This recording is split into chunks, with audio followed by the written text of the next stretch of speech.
Now, when it comes to Drake, well, if you are ready to see how with yet another show on the Kendrick Lamar turned me into a Karen clown show circus, Drake just had another rant on stage and has never looked more delusional and insane for it. Be sure to leave a like and subscribe, and now really, Drake has now fully gone from trying to be all about family matters to Karen matters in the span of a year, and so have all of his delusional fans with him. I gotta ask once again to leave that like because the Drake fans keep annoying me and they don't want you to see these videos, but with the current state of where Drake's tour is at, well now really, if this was not rap's biggest Stranger Things fanatic and it was other rappers who were known to rant and crash out on stage in the past, well the media would be saying the worst things right now about Drake because really if there were more people aware of the decay that is happening to the biggest Karen in rap flat out right now, the entire world would see how this mega Karen has truly morphed into not just a bitter and pathetic figure of what they once were, but even worse than that, what's really fueling this gargantuan size fall off is the fact that the circle of people around Lawbury keep validating him to dive further and further into this persona, and as a result, further and further away from what any of us could even try to understand here in reality.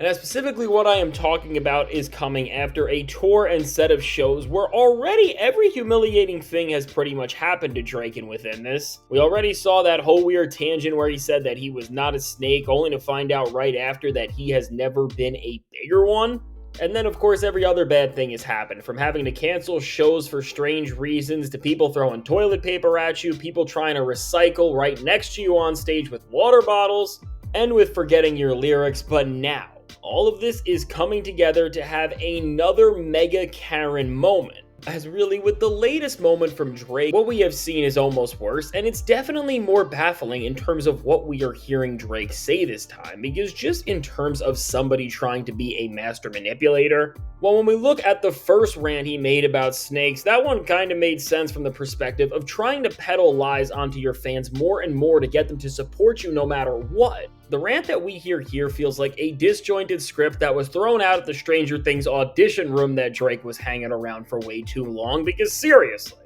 the thoughts that Drake is trying to push to create this further and further persona of a victim here is genuinely baffling. And so now let's just get into the latest lose it moment from Lamo Lawbury, which says, and I will regretfully quote, "I had everybody tell me it would never happen for you. Well, it will never happen to you because you are on a TV show and you are a child actor." Which, quick pause, technically Drake was a teen actor, and I don't know why he keeps using these strange and specific phrases, because I don't even have to say any more things, the jokes just write themselves. And when we just break this down for a second, when Drake is saying that he wouldn't become a famous musician because he already was famous for being an actor, I mean, are you really going to try to sit here and act like you are a victim when you already had some sort of a platform and had connections in the industry to make way for yourself? But listen, I'm going to stop now. I'm not going to lose it yet, and let's continue to read this quote. "It will never happen to you because you are from Canada," and you know what? I can't even read the rest of this quote, because with Drake trying to say that he is a victim because of how he looks and because he's not a real gangster, listen, I have seen it all. I don't even know what to say. And now, fortunately for Drake, the rest of this rant, and for however long it went, it seemingly did get cut off because one of the Drake fans who ended up putting this thing out and did him the disservice of doing that,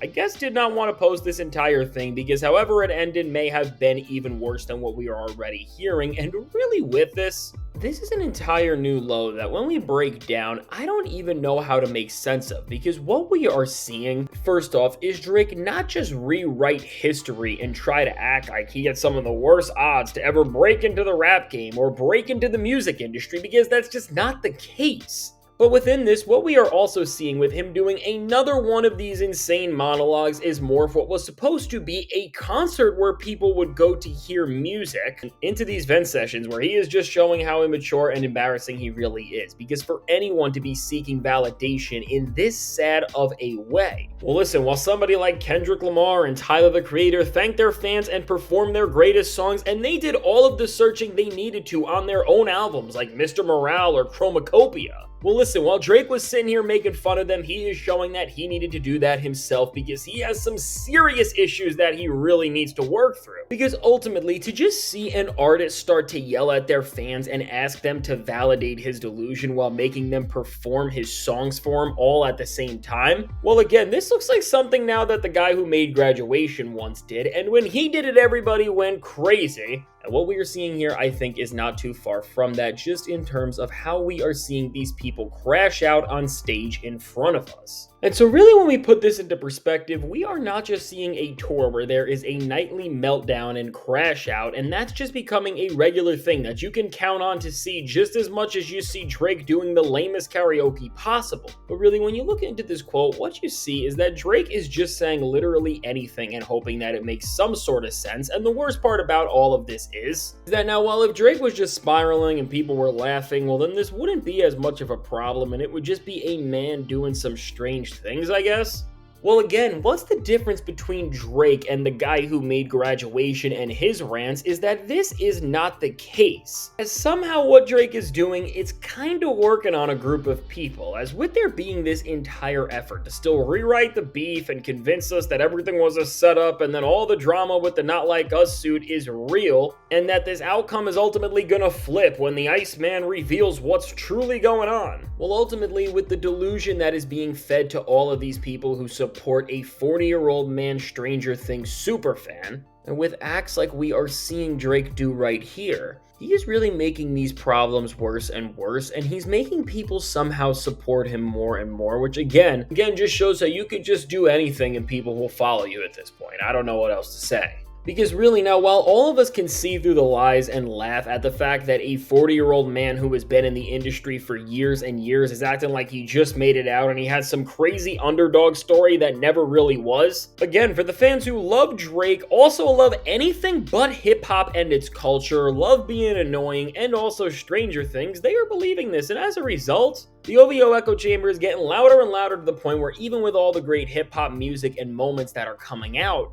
nothing can be enjoyed without getting yelled at by the people who support lame old Lawbury or people from OVO directly who just keep trying to take apart everything that's even the slightest amount of fun that we have. And this is important to understand because when you see the speeches and the meltdowns that just keep going down on this tour, what Drake is doing is just fully immersing himself into this persona of just lies and chaos and manipulation. Like it's the Green Goblin mask on him at this point, and he is going to follow this thing until he retires from music and just being the most annoying celebrity you possibly can. And again, if you don't believe what I'm saying here, we are really headed to a weirder and weirder place, and that is already clear. Because if we look at what Drake is doing with the rest of the OVO brand simultaneously alongside these rants, well, it's showing that the entire culture of this group is just surrounded and shrouded in hating Kendrick Lamar and thinking that everything was stolen from Drake and there's this huge conspiracy.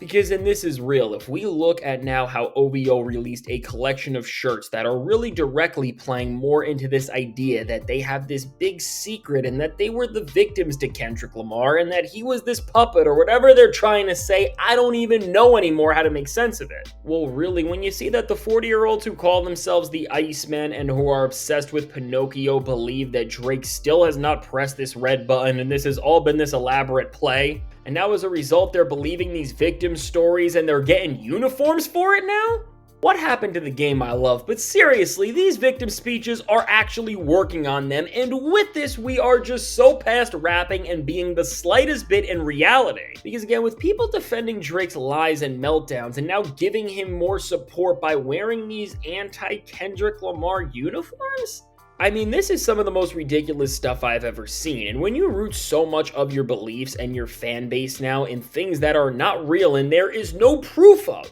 well, I don't know, Lawbree's living in Narnia or some sort of fantasy world where there are some strange things going on. Speaking of strange things, while Lawbree is going to continue to make these weird speeches, put out these weird shirts, I'm sure, and do whatever he can to try and look like the biggest loser there has ever been, all to try and gain more sympathy from these people who actually believe in him. Well, listen, we are at a point where Drake is getting the branding ready and the ideology right there to assemble the biggest group of Karens ever. And listen, at this point, if you were still on the fence about where to stand with this guy, I mean, all I can say is that if you are really believing in this stuff, or you're getting these shirts, or just support this movement in any sort of capacity, again, when you look at what you're contributing to and see how you're keeping this Green Goblin mask of lies further and further connected to Aubrey's personality, I mean, you're trying to ruin everything hip-hop has ever stood for. And so now, with all of this said, let me know. What do you think about Drake just losing his mind here and playing the victim card in one of the most embarrassing ways we have ever seen here? And what do you think about how this delusion is now really creating a base of stans that are going to go with him wherever he wants? Now, I can't wait to hear what you have to say about all of this. And now, if you made it to this point in the video,